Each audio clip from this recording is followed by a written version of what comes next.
Welcome, everyone, to VADA Live. I'm Jeff Kelley with the Virginia Automobile Dealers Association. On this episode, we're joined by one of our own, Virgil Thornton Sr., the current candidate for House of Delegates in the very competitive 86th District, which consists of parts of the city of Hampton and York County and the entire city of Poquoson. He's also someone who has spent a considerable amount of time in Virginia dealerships, though looking at his bio, that is not only how Virgil is defined. He is a lifelong Virginian who has dedicated over 35 years to his communities and is described as a transformational leader, entrepreneur, and advocate. As a reminder, VADA is a nonpartisan organization. We support candidates regardless of party, so long as they are pro-business and pro-dealer. Virgil, welcome to VADA Live. Thank you, Jeff, and good morning. Yeah, thank you so much for joining us. So, for those who have not met you, I know a lot of our dealers in Hampton Roads have. I'm a big believer in getting to kind of know someone first, talking about their life. Let's not get into your career yet. So, tell us, who is Virgil Thornton Sr., the person? Oh, great. Virgil Thornton Sr., the person, is the seventh child of nine children. Grew up in Nine. nine, yes. Wow. Grew up in the Hampton Roads area and went to the apprenticeship at Newport News Shipbuilding, which in this area is one of the largest employers in the area. At the time, it was about 26,000 people.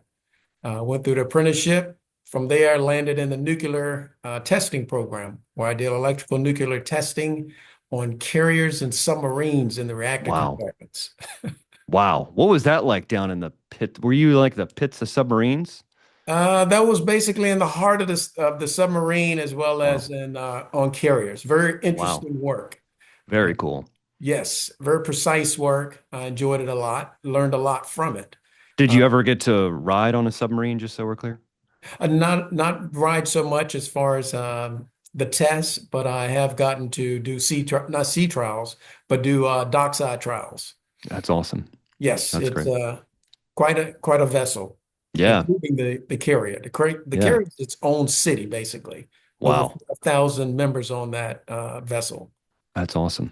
That's Yes. awesome. So as a civilian, do you get to go out on missions, or do you ride around the the water there, the bay?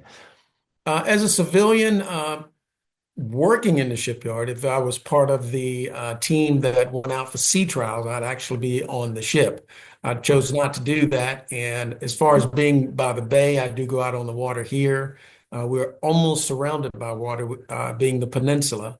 And Yeah. it's a lot of water, including my district, is all three cities that I represent are have quite a bit of water around the Yeah. Yeah. coast. Yeah. Yes. Yeah. Yeah. So, and you are a father, you're a certified foster parent. Tell us a little about your work with your family and out in the community. Yes, I have twin daughters and a son. And of course, with all three of them, work up in the Maryland, D.C. area, work for the federal government currently. And as far as foster parenting, it's something that my wife and I decided if we were not going to have children, that we would foster.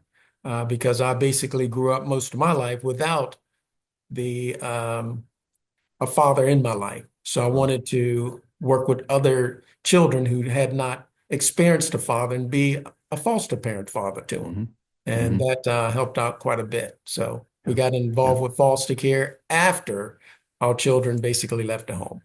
I love it. I love it. Oh, yeah. And tell us, one of the reasons that VADA is supporting you is because you did a lot of work in dealerships. So I believe you started with Charles Barker. You moved up through the ranks there. Tell us a little bit about your career in retail automotive.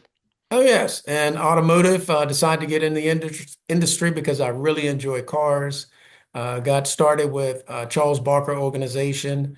And at that time, back in 95, got involved in the business, really immersed myself into the philosophy behind selling. And then, of course, the brand that I represented at that time, Lexus, I really got involved with the philosophy of Kaizen, and that is, of course, and continual improvement. I feel that we Yeah. should always be improving ourselves in what we do. And And so, and yeah. that's how I kind of went down that road. 28 years later, of course, still involved with the industry. I really became a student of it, decided to speak with my dealer. He allowed me to go to the NADA Academy where I learned a bird's eye view of the industry as far as how all the departments work together, kind of as a waltz to make things happen at the dealership. Hmm. I want to talk a little bit more about your time at NADA Academy. What was that word you just said though? Kaizen? Kaizen, yes, it's a Kaizen. Japanese word for continual improvement. Interesting. And we should always, my philosophy is we should always try to improve ourselves, if not at least 1% each day. And that is by learning something and engaging with someone and sharing some positive, because sometimes that's all the positive that people will get in their whole day.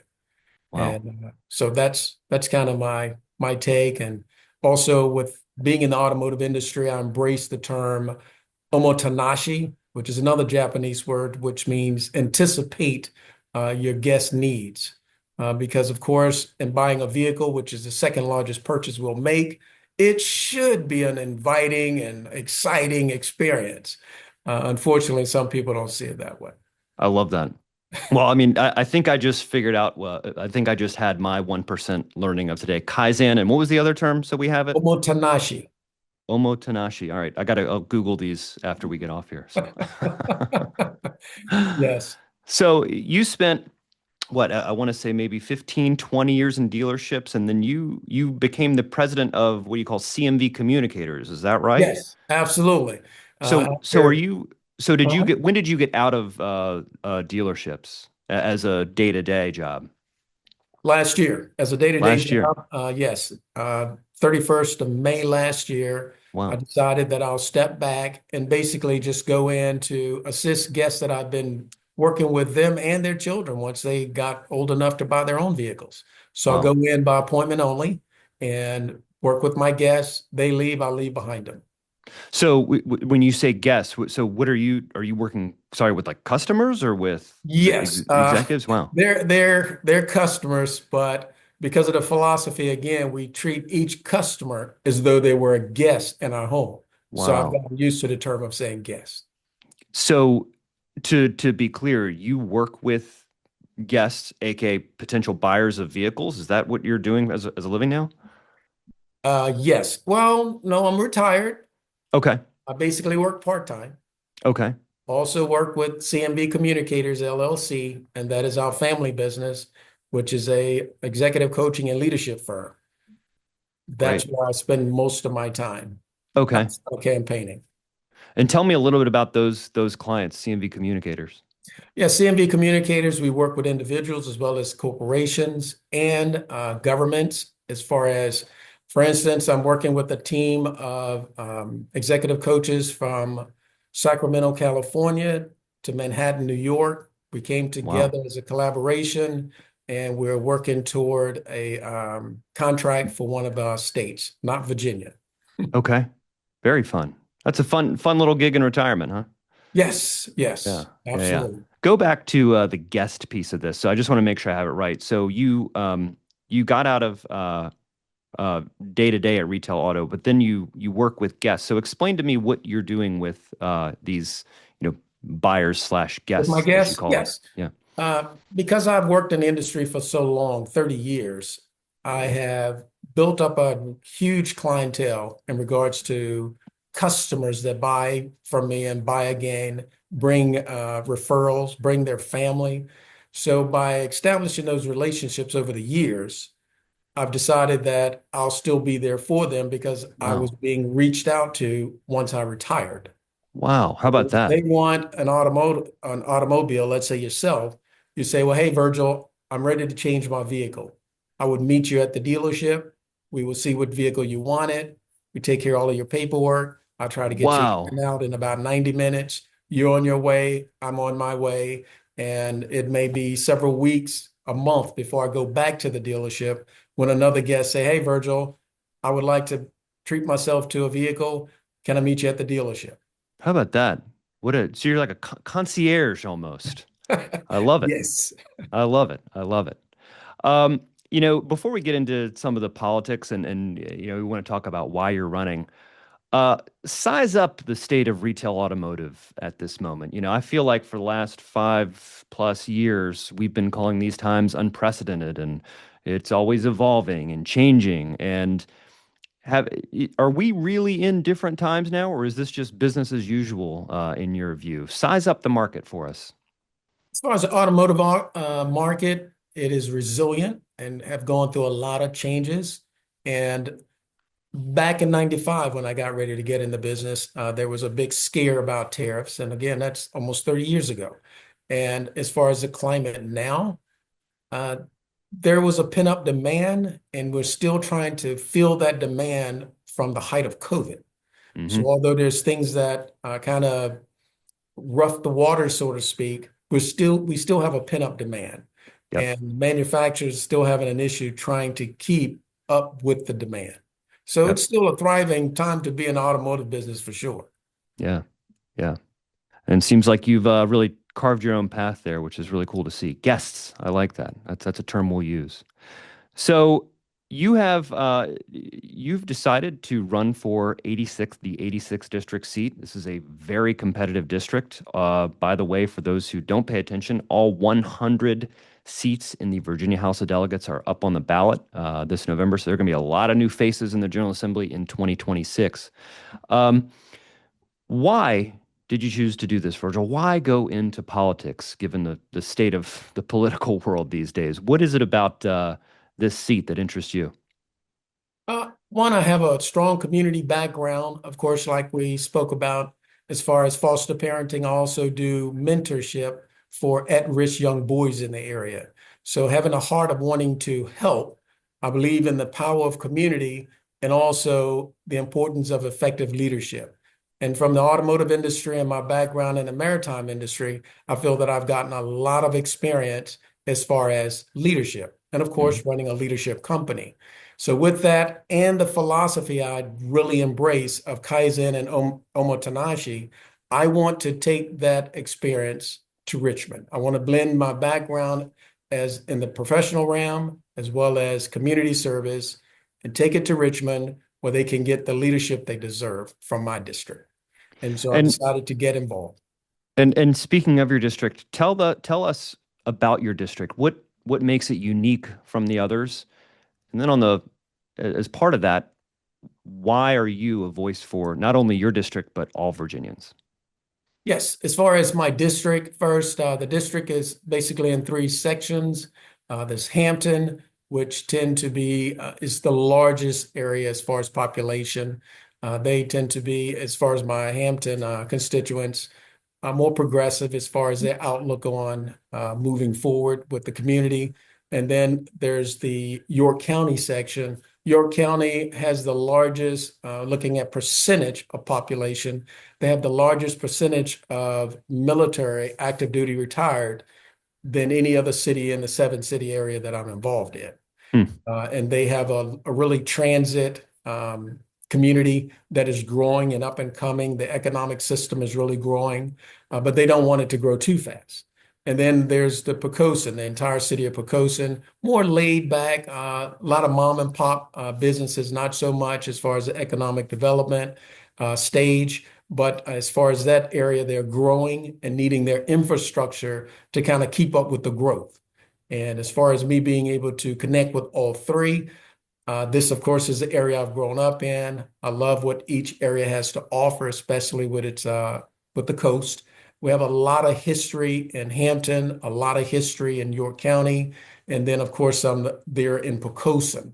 And I enjoy history as far as representing the area. Again, looking at the leadership and being a product of this environment as far as the community. I feel that I have the best opportunity to represent my area as far as the civic side as well as a professional side, because we do a lot in the community as far as engagement with our neighbors. Mhm. Most candidates for office, they hit on those three top issues. I know you've got three. What are those three big issues you're going to push in your campaign over the next few months? My three issues would be surrounded around education, as far as making the collegiate level education more affordable And then when it comes to public education, of course, more funding. Because again, going back to being a foster parent, I see the need for families being able to work one job and find a good job that pays living wages versus several jobs, minimum wage. Now, who's raising the children? Hmm. Also want to advocate for expanding healthcare because I personally feel that healthcare is a right and not a privilege. Everyone should have access to the necessary healthcare that they need. Because again, we're in one of the wealthiest countries on the planet. Why can't everyone be healthy and have access to healthcare? And then, of course, our economic development. Because with the economic development, that of course helps to offset some of your taxes. When people are working and thriving, then your entire community grows. But it all extends back to education. Those communities that are well educated generally don't have issues in getting access to healthcare, generally have businesses that are booming in their area. So those are my three pillars. I love it. I love it. I want to go back, talk a little bit about these Japanese concepts. Where did you pick up on that from? Was that through work, through personal experiences? Why have you chosen to integrate that into your life and work? Because at the time, as far as going into the automotive industry and landing and the uh, representing Lexus, again, getting in the industry, I got really involved. From my background in the maritime industry and testing, I wanted to know how vehicles was put together, why they were put together. Why does the front end of the vehicle looks the way it does? The side of the vehicle. What cultural things was put into developing the vehicle itself? And then also the philosophy behind the vehicle. The people that put vehicles together, just like here in the US, of course, we put our mindset, we put our culture into what we're doing. When we think about Kaizen, and again, we want to be there for our neighbor. As Dr. Martin Luther King Jr., who said, no man or woman is an island unto himself or herself, but a part of the whole, which means we have a responsibility to be our brother or sister keeper. So when we think of Kaizen, we always want to better our best. That's how we become our best, by I bettering our love it. best. I love And it. I same think thing with Omotenashi. Let's be there for one another and let's anticipate what you're needing. I don't wait, or you wouldn't wait until something happened if you could actually circumvent that problem from happening. Someone's carrying too many things. Hey, can I help you carry that? I'm anticipating something may happen. So I'd lend a hand. I love it. I anticipate a lot of dealers are going to be Googling some Japanese words after listening to this one. So, Virgil, before we log off here, any famous last words from you? Yes, I always feel that we as a nation, as a country, and also as a society, we have a responsibility to work together. Regardless of how we feel about anything individually, when we work together and collectively, we win. I love it. That is a line that I know dealers will get behind. So, Virgil, thank you for joining us on this special edition of VADA Live. Big thanks to you for taking time out of your busy schedule to be with us today. And thank you all for watching and listening. I'm Jeff Kelley, and we'll see you next time.